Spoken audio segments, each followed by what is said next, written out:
Hello and welcome to the Practice Marketing Podcast, highlighting successful strategies from North America's fastest growing clinics and industry experts so you can learn from their wins and power your practice growth. Hi, I'm your host, Neil Trickett, CEO of Practice Promotions, and today we're going to talk about email marketing for PTs with Wesley Taylor here. Wes is our special projects and SEO manager for our clients here at Practice Promotions, but before that, he was actually a digital account manager for 5 years. And so he's helped a lot of our clients, hundreds of our clients in their clinics attract more new patients with their website, their SEO, email marketing. And so he does a lot now with our different email systems. And today, Wes will talk to us about how PTs can get more patients with email marketing. So Wes, welcome to the podcast. Yeah, thanks for having me, Neil. Excited to share it with you. Sounds good. So, hey, let's talk about this. Why should we practice owners really care about email marketing? Why is it so important? Well, the funny thing when I think about email marketing and where it fits in the scope of digital marketing altogether is it's really one of your foundational pieces, and it's one of the easiest pieces that you would have access to. If you think about it for a second, most of our practice owners come to us and they have social media accounts, Facebook or Instagram or Twitter, for example. Many, because of their EMRs, will have patients, obviously name, email, birth date and so forth, physical address. But the thing that you don't think about that you capture almost in every instance from a patient is their email address. And so we'll have practices come to us, that maybe you have one or perhaps you have 10 locations, but regardless, if you've been in business for any period of time, you've probably accumulated hundreds or even thousands of emails. And really what that represents is not just a point of contact, but untapped potential. And that's the largest thing I think that I see from, and I could make that argument for any of our clients is that email marketing is truly untapped potential that Hmm. exists with a very high rate of deliverability and just getting your message in front of past patients, which is literally the lowest hanging fruit there is. So, Yeah, absolutely. And we've got so many channels today to use, right, for our marketing and our practice. And there's text messaging, right? There's social media that we use. Obviously, there's all the Google search algorithms and all those kind of sure. things too. But I mean, email marketing's been around for a long time, and it's going to be here for a long time to stay. And it's sort of like it's still a very preferred choice of interactions, right? And sending people communications. Things evolve over time, of course, but there's still a lot of potential with email marketing that I think a lot of clinics are just not tapping into with that. I mean, for sure, and like you said, it's nothing. It's not a brand new concept, and you think some of the shiny new um, things out there are like text messaging, SMS. Everybody's interested in that. You have I kind of relate it almost to physical mail. It's always something that's been there. Folks make their argument one way or the next, but the reality is it's a touch point. Hmm. And the reality is that even this is kind of funny to me. Yahoo is not as relevant as a search engine. Okay, when we look at market share anymore versus Google, which is about 97%. Then there's Hmm. Bing and there's other search engines out there. Yahoo is still one of the most prominent email service providers that's out there. They could occupy anywhere from 20, 30% of emails. I've seen more in some instances with lists with thousands of emails on them. So when you think about targeting uh, all of your recent and your past patients, you have to think some of them still have AOL or Yahoo email addresses and are still checking them. They're still active. So it's a touch point. Yeah, there's still the Hotmails out there. There's still AOL, believe it Still, or not. And just yeah, to think about it, that especially in physical therapy, we treat patients of all ages, but predominantly we treat people who are middle-aged and older, right? sure. Because the bodies start to break down and injuries start to happen. So yeah, while we do have younger patients, if you look at your demographics, a good chunk of them are middle-aged and older. So Absolutely. some people got comfortable using AOL, Hotmail, Yahoo, whatever it may be, and they just kept those email addresses for life, right? And there they go. Yeah. I'm dating myself here, but I was one of the first PT classes to get email. I remember that I was at Florida International University, and we had a professor who was quite geeky, And thank goodness because he was like really into it. And so we got the first email going, and we got the first you know uh library-based internet and all this kind of stuff. So it was really like foreign at that time, right? But hey, Right. look where we are now, right, with it. So You've still got mail. going 30 years later is email marketing, Yeah, right? certainly. So it's definitely part of your marketing strategy, right? Is email marketing. So, Wesley, as you've worked with hundreds of different clients here, different practices across the US and Canada, where do you see email marketing being, the most effective? Is it with past patients? Is it new leads? Like where do you see people getting the most benefit out of it? Yeah, it's a great question. I think that it can be a very powerful brand recognition tool. You think, if you're capturing new patients, again, you should be capturing their email address that grows that list. And those because anyone that exists on your list is someone that's likely been treated, by you before, maybe have attended a workshop, any one of those numbers, they're familiar with your brand.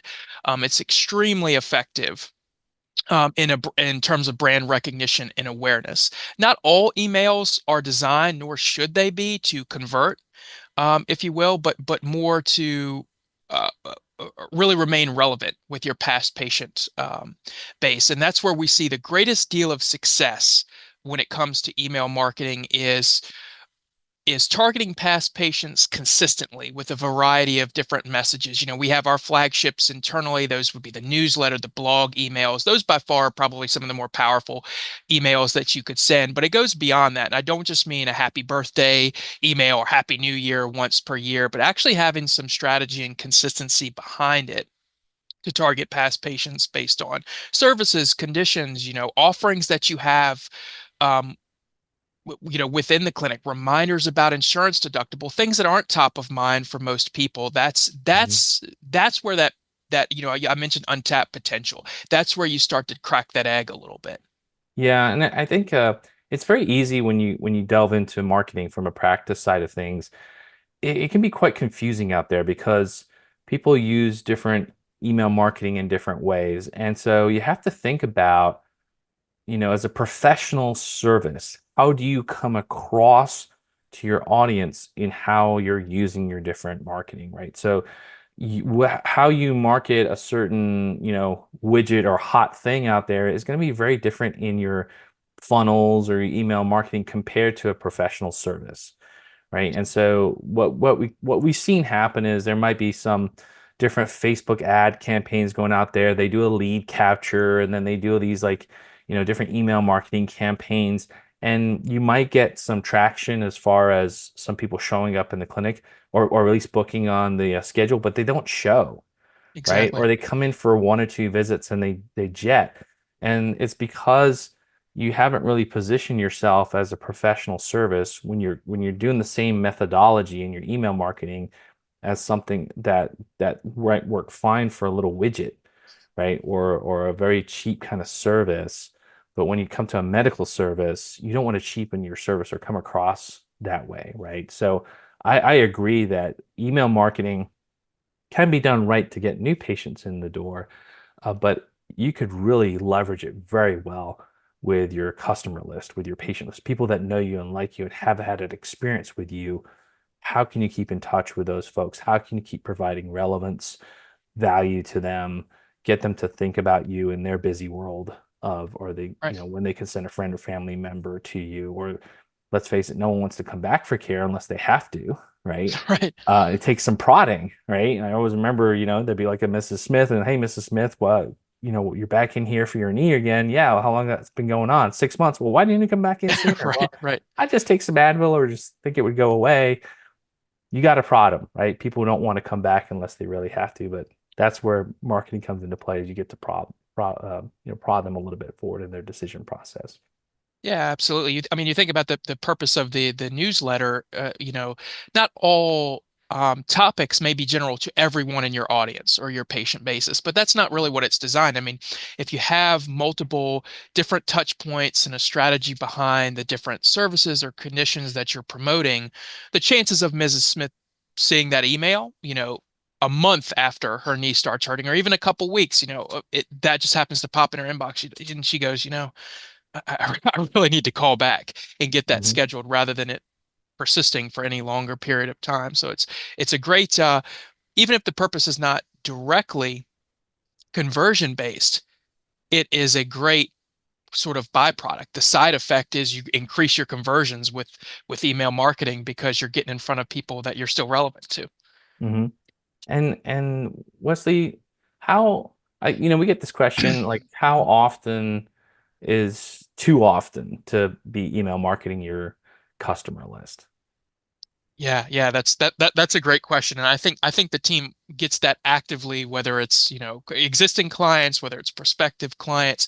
The reality is, I say the same thing about social media. Speak when you have something relevant to say. And the algorithms that drive social media are similar to what we call sender authentication settings for email delivery providers like Gmail or Yahoo. They're looking to scan, are you relevant? Are you hitting an audience that's engaged with you, that finds your information important?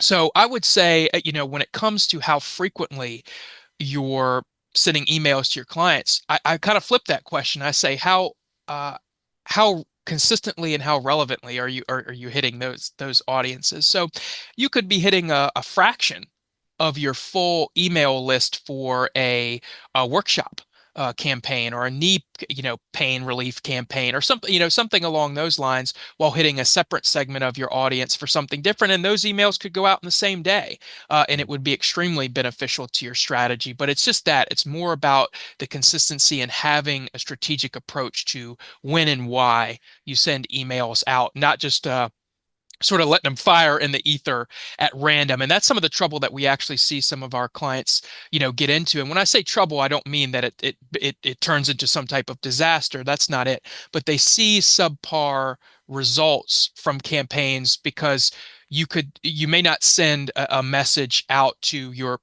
patient email list for 3 months, and then you send, "Hey, happy holidays." And you're like, "Oh, I got a 2% open rate, or I got hardly anybody, engaged from that list." And it's like, well, have you hit them with any consistency? If that answer is no, that's, your answer is almost in the question. Yeah. So I think most practices are not sending enough emails, right? Exactly. And Exactly. probably if you just think about how busy your inbox is, how busy your social media is, people are posting like almost daily in these things, right? So Yes. I think if you shoot for something like maybe once a week, it's fine. If you want to go once every 2 weeks, that's fine too. But definitely in Sure. multiple times a month, right? With that. So let's dive into the world of email marketing because a lot of people are don't understand the complexities that go into how the email system actually works and how that impacts your ability to send to people so that there's the component of how do you get your emails actually in front of people, right? Right. And you're dealing with a very complex technological system here. So knowing some of the best practices for that can get you to actually be in front of many more eyeballs if you're doing it right. So what would you say are like the three main components there of email marketing?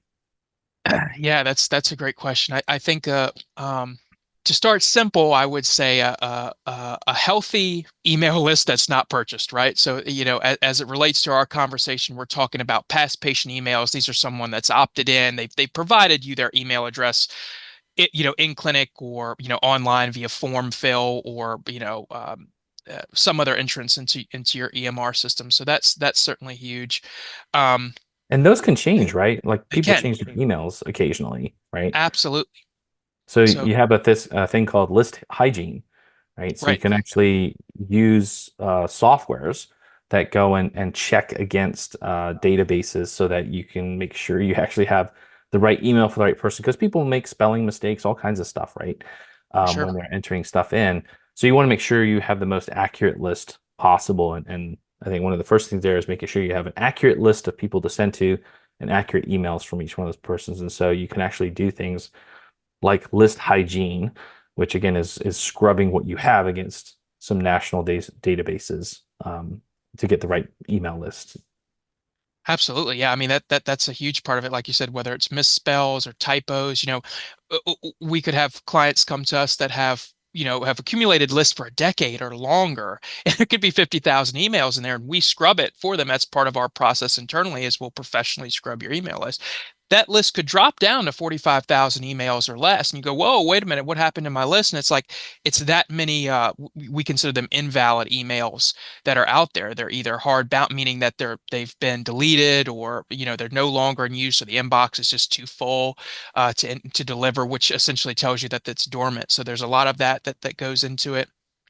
I would say something else too, when we look at that kind of top three criteria to consider is you're establishing your brand and domain authority that, a lot of what we do with SEO and your website URL to search algorithms like Google, we're doing the same, trying to build that same type of authority with your email list and with your domain email. So, for example, if you have your primary sending email is info@xyzpt.com, we can't just assume that Yahoo or Gmail or any other email service provider is familiar with your domain.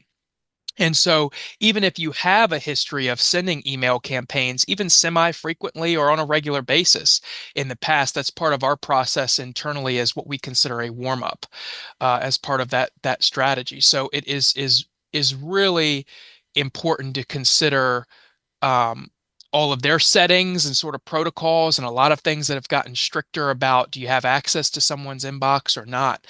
That is a major part of that strategy and that effort. So those are more technical items, but Mhm. things such as adding text records and so forth to your DNS are almost like adding having a passport when you board a cruise ship or you jump off at port in Mexico and they're like, all right, well, if you're not from here, we're going to need to know where you're from and are you authorized to travel, so to speak. It's the same thing. If I enter someone's inbox, I have to prove to that email service provider I have a right to be here and I'm a purpose behind being here. So that's another, when I think about the kind of big target elements of email marketing, that's a huge part of that process Mhm. too.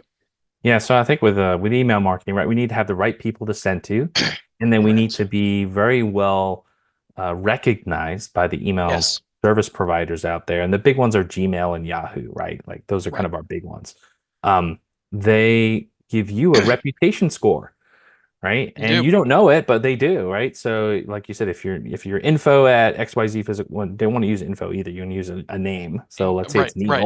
Neil at practicepromotions.net, right? You want to make sure that that email has a lot of authority with, that the email servers actually recognize you and say, hey, these guys are legit. And they send good stuff to our list of people. And yes, we're going to let them through. So that's the way it works is that when you send an email out, it goes through your own server, but then it goes out to a different network. And then if that particular email is going to people that have a Gmail address, it goes to the Gmail servers. They have all kinds of software that then looks at your reputation score. It looks at the subject lines of your email, the content within your email.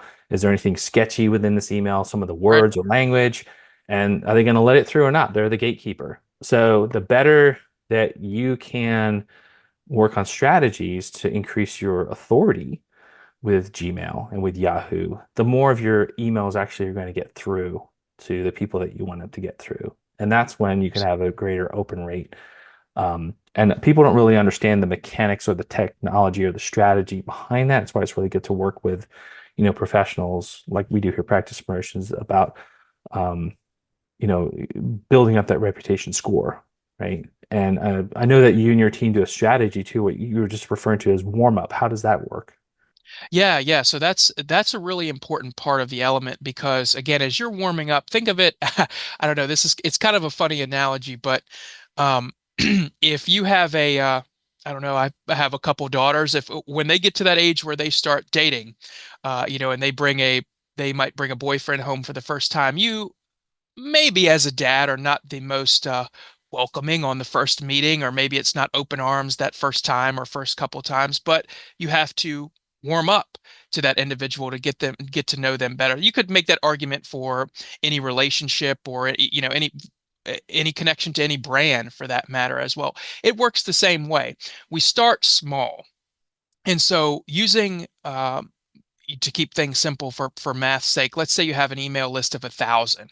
What would be really bad practice is to immediately just hit that full list of 1,000 individuals with any random message that you put together. Even if the email campaign is carefully crafted and really good content, a great user experience, that's not the best practice in terms of hitting that audience. What's actually better to build up your authority is to start small with about a fraction of that list size, let's say 100 emails, and you send that initial email out to a group of 100 engaged subscribers, someone that's opened an email campaign from you in the last, say, 30 or 60 days. Then you compound on that by sending a follow-up email to a group of 250 email subscribers, and then so on and so forth for 500, 750, on up until you get to that 1,000. So typically speaking, that could be, depending on how large that email list gets, anywhere from 6 to a dozen email campaigns to work our way up and kind of build that trust and that recognition of that brand. And again, like you said, I thought that was a beautiful point because Yahoo, Gmail, these email servers, they work kind of like TSA does in an airport. And people don't realize, they've got the wands waving and they go beep, beep, beep, with an email marketing message that's coming in, and they can determine, is this safe or not to let into my user's inbox.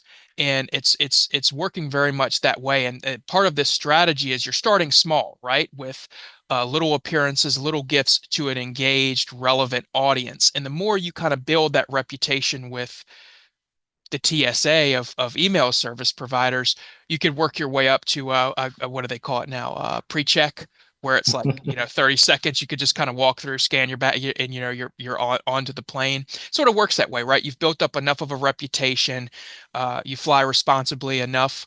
It works the same way. You've entered email inboxes responsibly enough a dozen different times. Now you can send to that full list, and you're going to be a lot more effective doing so.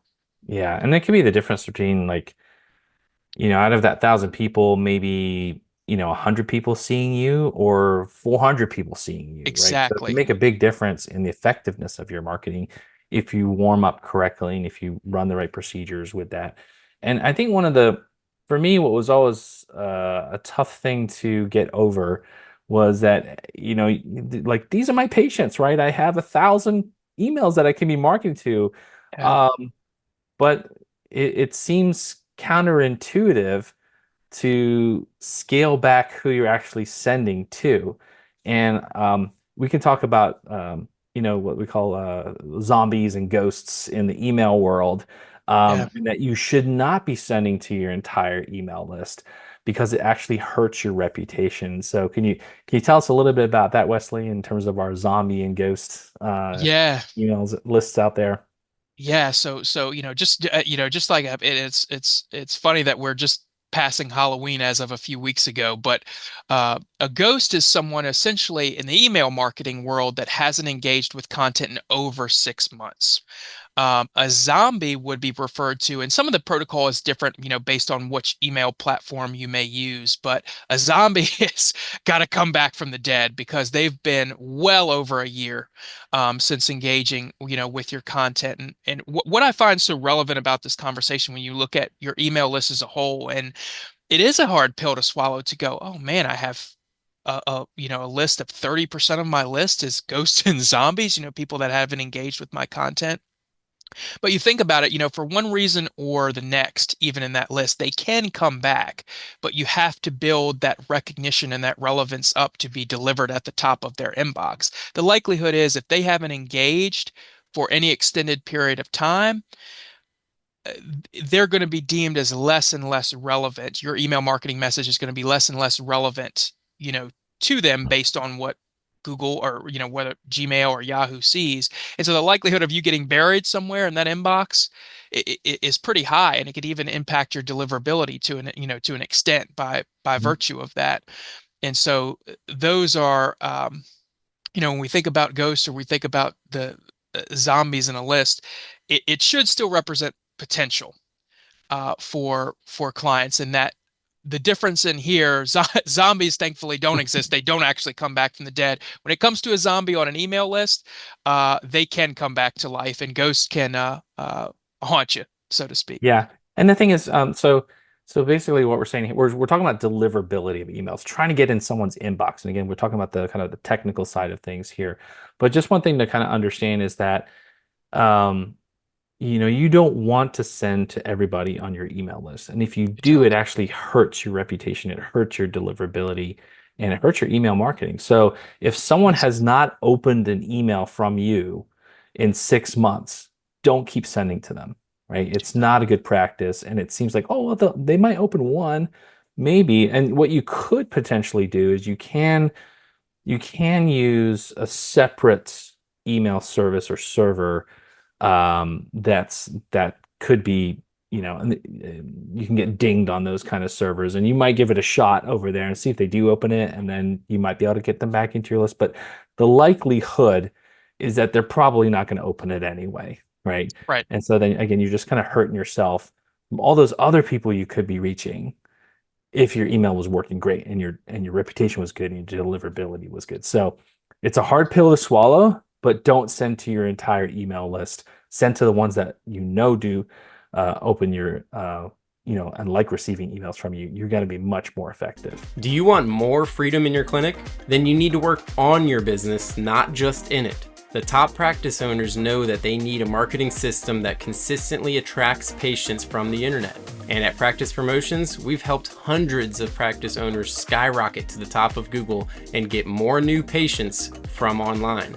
Go to practicepromotions.net/kit to get our free practice marketing sample kit. It includes all our digital marketing tips and tricks that will get you new patients from Google.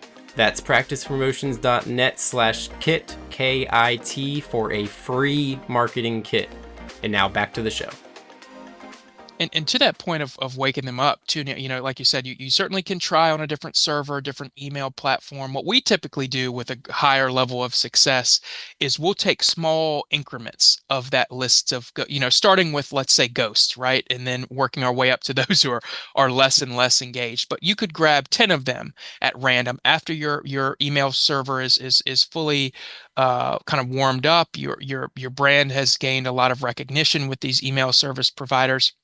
We can start to actually sprinkle in some of those emails that have not been engaged for any period of time. We don't go crazy. We don't add, 200 or 500. It certainly depends on the size of the list, but you may start with 10 or Mhm. 25. And what you often see, like you said, it's usually underwhelming, but it could be, one or two out of 10 subscribers, or, 3 to 5 out of 25 may actually end up opening that email campaign. If you consider at best you probably were going to get zero to start, it shows you got in front of, 1 to 5 more people just by doing something like that. And that strategy can kind of compound on itself over Yeah, time. yeah.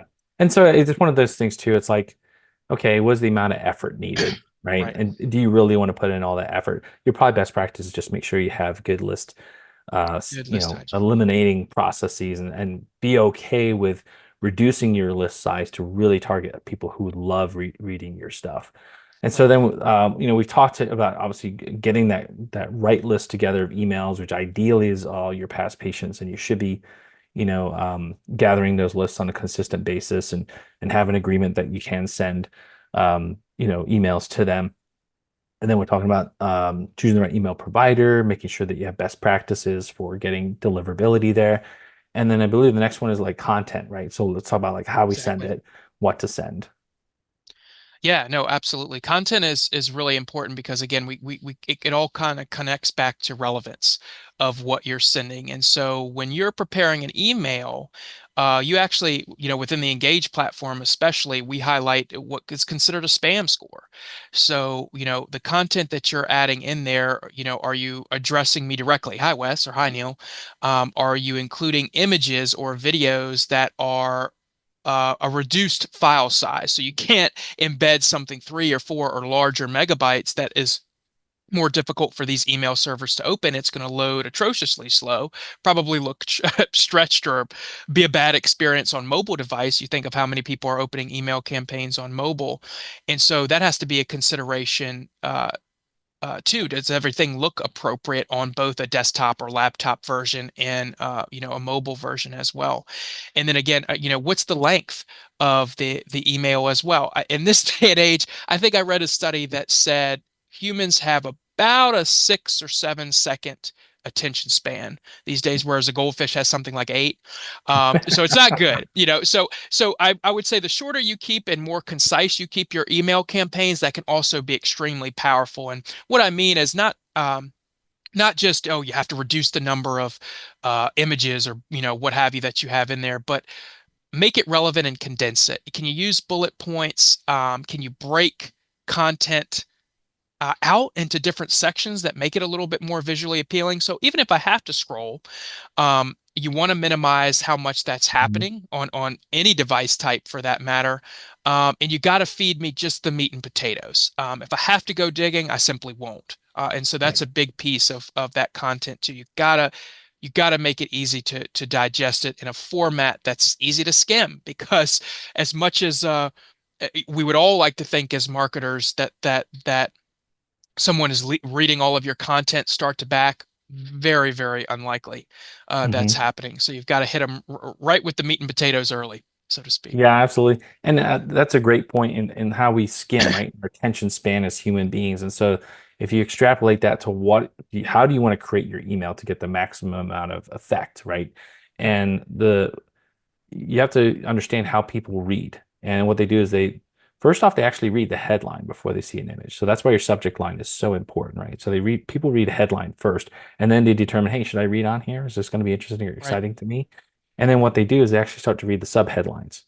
So you should have your email broken out where there's actually subheadlines, because they're going to read those first, skim through, and like, hey, you know what? This might be something a bit more interesting to me. I'm going to go back and read that first sentence of that first paragraph, right? And they're skimming through just, and they keep going back and back. So that's kind of how we read, right? And so the way that you look at a marketing email can be very different than what if you're sending something that's more, job related, right? Type of Right. email. And so you'll see a lot of those type of marketing emails be broken out where it doesn't follow like normal grammar, where you have three, 4 sentences in a paragraph. It's like one sentence lines, bullet points. You're trying to keep it very, very easy to read, very skimmable, right? So I think that goes a long way. And then, like you say, you don't want a lot of images in those emails because you want them to get read. And the other thing I would think about too is that because you were talking about mobile experience, because Right. I would say greater than 50% of the people that read your emails are going to be on their phone.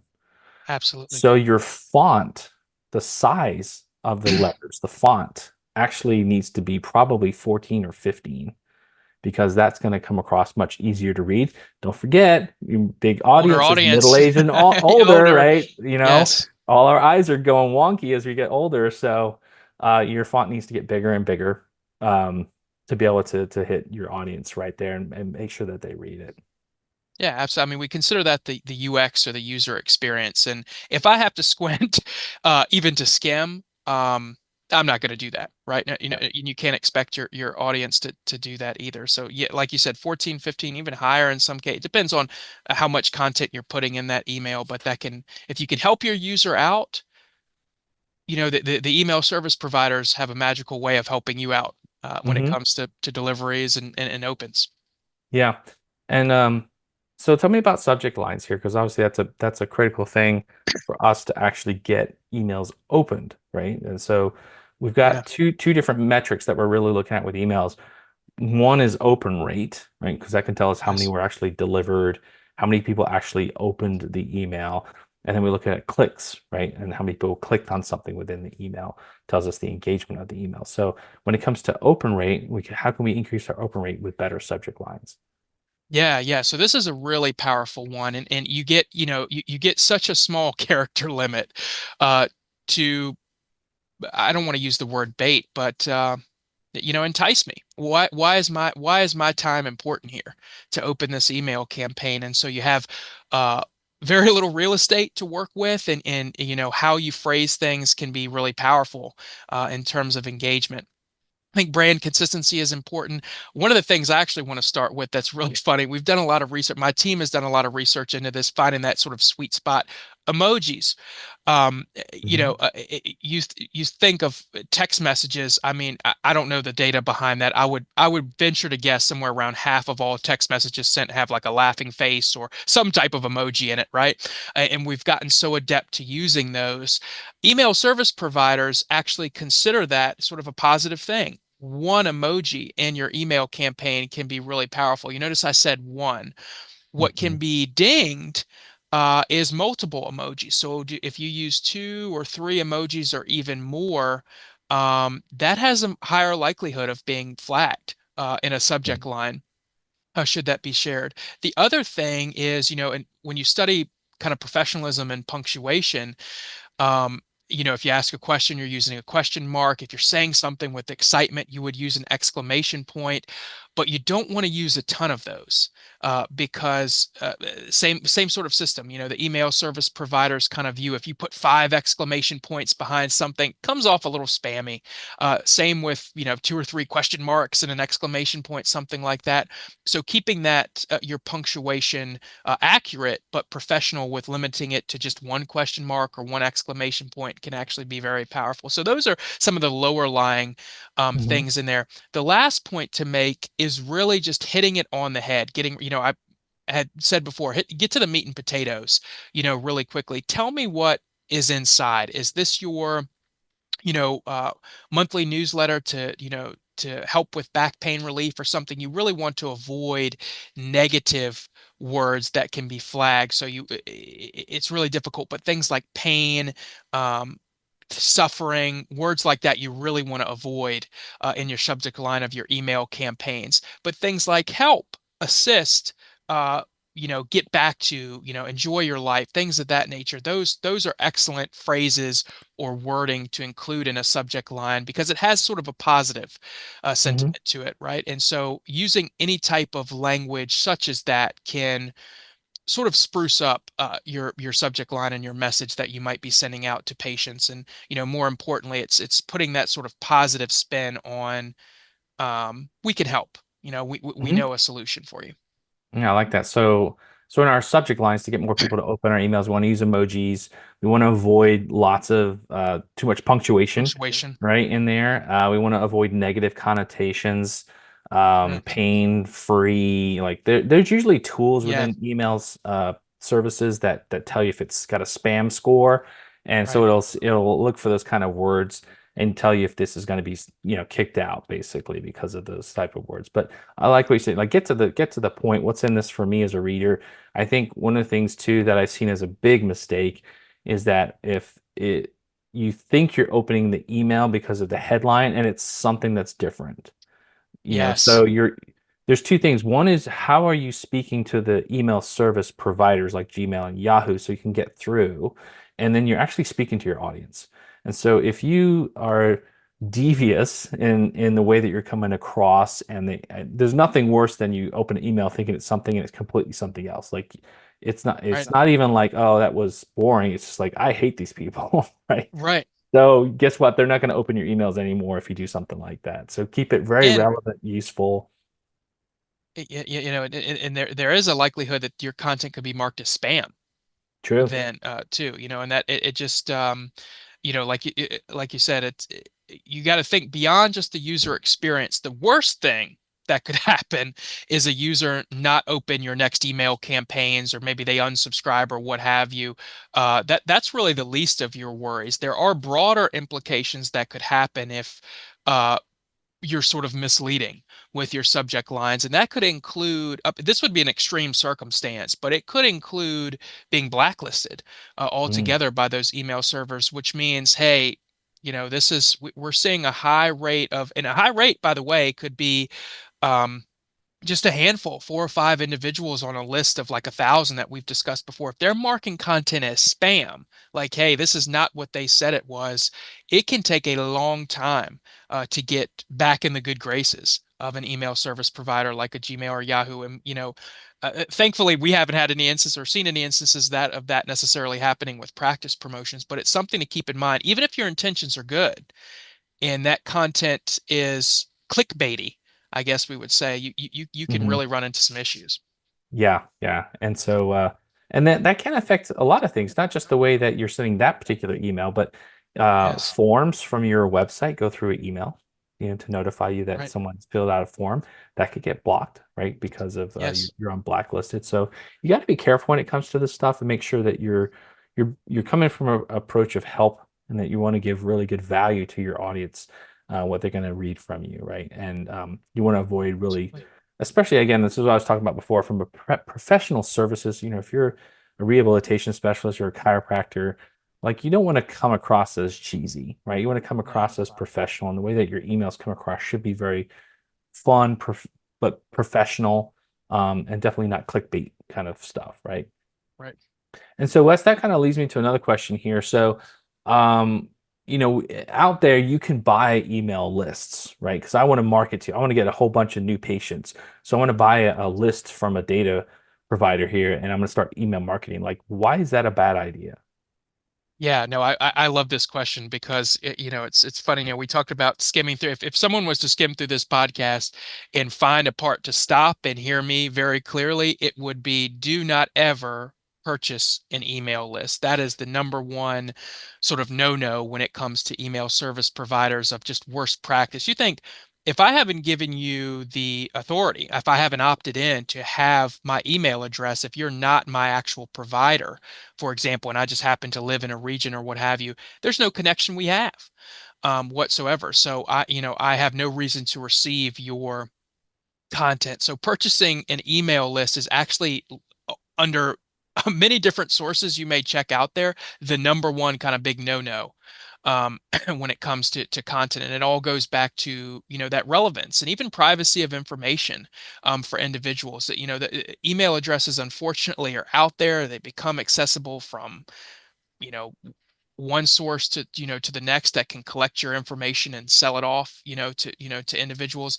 You see that a little bit more in e-commerce, I would say, Mhm. than um, other industry verticals. But it's absolutely not good practice. Anyone that would ever offer you any email address, particularly in the healthcare industry, that is something that you want to avoid like the plague, because you will never see a good result out of that. And again, going back to that blacklist conversation we just had, that is the number one way to get yourself on the naughty list this year. Yeah. So don't buy your email list, Do cultivate not. your own, right? And work within, Correct. from your clinic there. Um, so let's talk here a little bit about, because we're dealing with medical providers, right? So we have to deal with the world of HIPAA, right? And Yes. that puts more constraint on us compared to other industries that use email marketing. That's why I'm saying you have to be careful about where you get your marketing advice from, because what would work, say, for a lawn care service or a restaurant, you can't do in healthcare marketing, right? Right. So you have to be a little careful with that. So how does it work from the email world, in HIPAA? Yeah, so thankfully using Engage internally, we're working from an encrypted platform and an encrypted system, so it really protects the email addresses, both within our system and then content that you might be sending outward. I would say the most important thing to keep in mind is avoiding any type of personal information, particularly in subject lines. We just talked about. Content to hit. You would never want to say hi Neil or hi Jim in a subject line email to someone, particularly in the healthcare industry. That type of information can be fine within the body of the email, but that in particular is something that you want to avoid. The other thing is, we talked a little bit about condition and service based emails, and you can actually um, target, so to speak, individuals based on a specific condition or specific service of interest if you have them historically in your EMR that's being treated by that. But just like if you were responding to a review, you would want to avoid saying, "Hi, Matt. You should come back in for your sciatica, or mention some type of condition that the individual has directly in an email campaign. I think the less that you allude, the more kind of conservative in general you keep those email campaigns can actually be better, because then it safeguards that message as a little bit more of a general email that you're sending and not targeted directly to a patient based on a past condition that they've been Mhm. treated by. So as we've seen HIPAA get a lot, really a lot more strict over the years, and EFI information, notifications, emails, anything of that nature. That's a couple really big pieces I think to keep in mind. Yeah. And then how about like, I mean, there's tons of different solutions I could use, like Constant Contact, MailChimp. Like, how are those safe to use I, as a I, PT provider? it's a great question. I would advise not. And I think one of the advantages of working closely with us, and I should say, if you're sending a general holiday message or something like that, I would argue you're safer to use, something like that in some type of blended solution. But those are all, things that Engage, for example, can provide. I think the benefit of working with a healthcare marketing practice, such as practice promotions, is we've taken all those things into consideration, whether it's Mhm. settings within Google Analytics where we collect, traffic from your website, or whether it's having an email marketing platform like Engage that's fully HIPAA compliant and encrypted. That is a much, much safer bet to have all of your emails stored in a system like that you can trust. Any of those larger providers, you mentioned Constant Contact. I think a lot of people would be familiar with that. MailChimp is another that comes to mind, of course, too. Um, those guys are typically not going to have um, any type of HIPAA encryption. They're not going to be willing to agree to a business associates agreement, or something of that nature, just because of their sheer size. They're used a lot by e-commerce and other verticals of that industry. So I spoke a little bit about being conservative. I think safer is better, and I would recommend sending those types of emails, condition service based, health blog, even through a platform such as ours. Mhm. Yeah, good point there. There are some HIPAA compliant solutions out there for email There are. marketing. You just have to do a little research on it. Right. But some of the big guys, because what happens is your information is stored on a server with all kinds of other industries, right? And it's not Right. necessarily, it might be set up for European compliance and all kinds of different stuff like that, but they may not have enough parameters in place to be compliant from the healthcare side of There's it. So it's absolutely just right. always a best practice to just do your research on that before you start doing a marketing campaign, just blanket with a particular service provider out there. Right. So Right. and so, as you've sent lots and lots of different type of emails out for clients out there, what kind of emails have you seen to perform the best to get patients to want to come back, book an appointment? Yeah, that's a great question. I think, again, consistent email campaigns are always better. We see some of the highest open and click-through rates on our blog campaigns. And I would argue, again, that kind of flagship is newsletter campaigns, for example, as well. And both of those categories, by the way, represent more consistent email campaigns that someone may send. So as creative as it, or I should say, maybe as cliche as that sounds, having more consistent email campaigns that you send on a regular basis can, by virtue, perform a lot better than your kind of more sporadic campaign. So regardless if it's sharing a patient testimonial, I've seen some of our clients get a little creative, and again, it's low hanging fruit. It doesn't take a ton of time to prep. An email campaign with, hey, check out our testimonials, or hey, we got this awesome, 5-star review. Click to leave us a review. Things of that nature.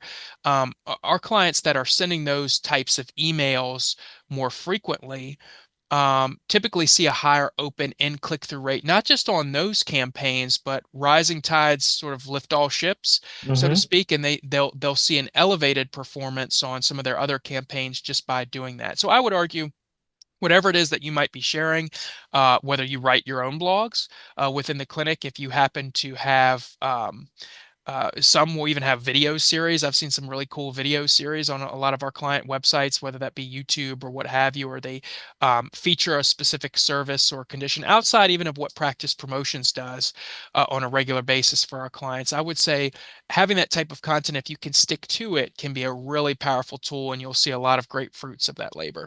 Awesome. And I totally agree that, you gotta you, with your email marketing, think about this person on the other side receiving it, right? And so you want to give as much value as you can. And you've got a lot of great advice to share with the world and with your customer list. So are you doing that? And that's why blogs are such a great tool. That's why newsletters are Exactly. such a great tool, because people like free information and things that they can share with others that can be helpful. And so you have to think about your email marketing as an extension of your content marketing.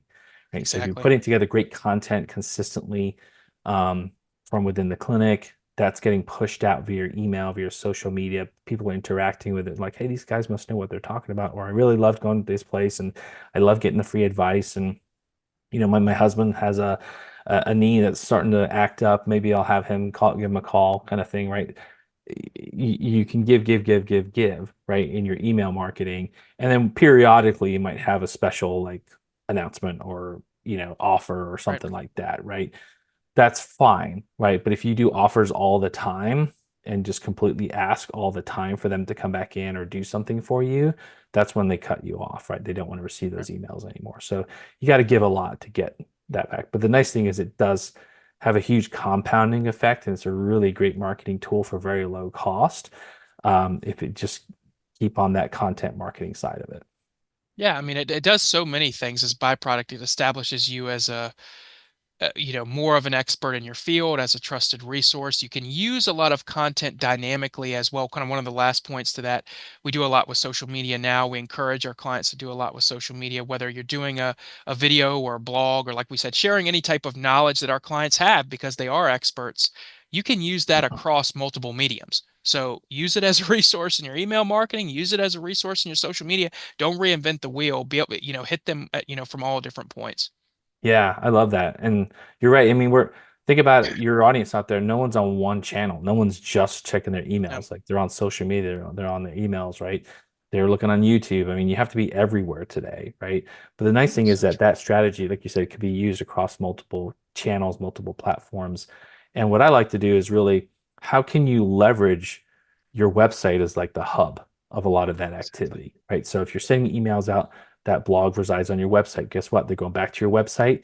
They're going to start to re-engage you, and it's easy for them to request another appointment. Same thing with like socials. If you're posting your blog out there on socials, it can click back right to your website. And again, you're bringing them back to have that interactive experience through your website and make your website more of the hub of that content marketing that you have going on. So Absolutely. great points there, Wesley. So Wesley, lots of great tips and advice here, but what would you say is, one simple step that a practice owner could get started with email marketing if they're not really using it today?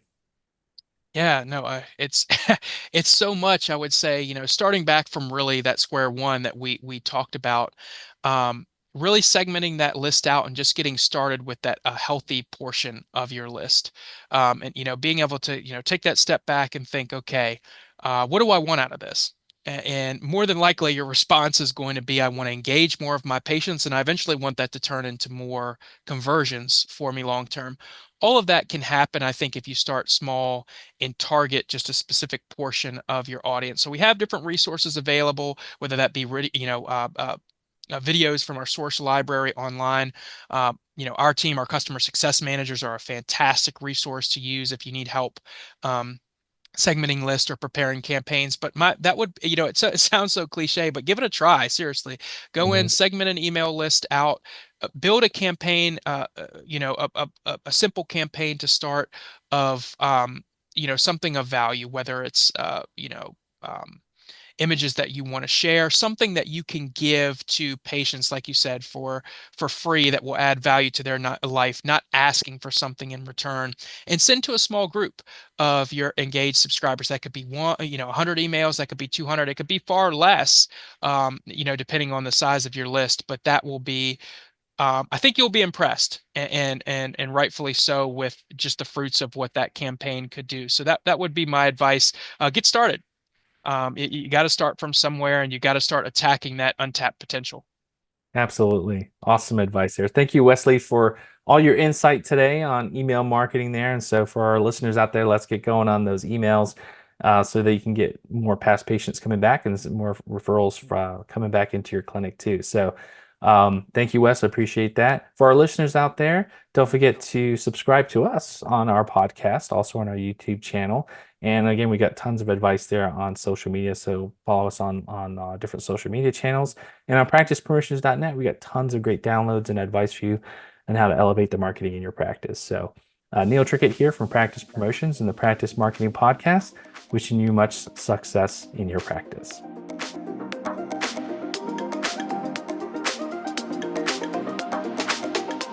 Thank you for listening to the Practice Marketing Podcast. Don't forget to get your free practice marketing sample kit at practicepromotions.net/kit. That's practicepromotions.net/kit.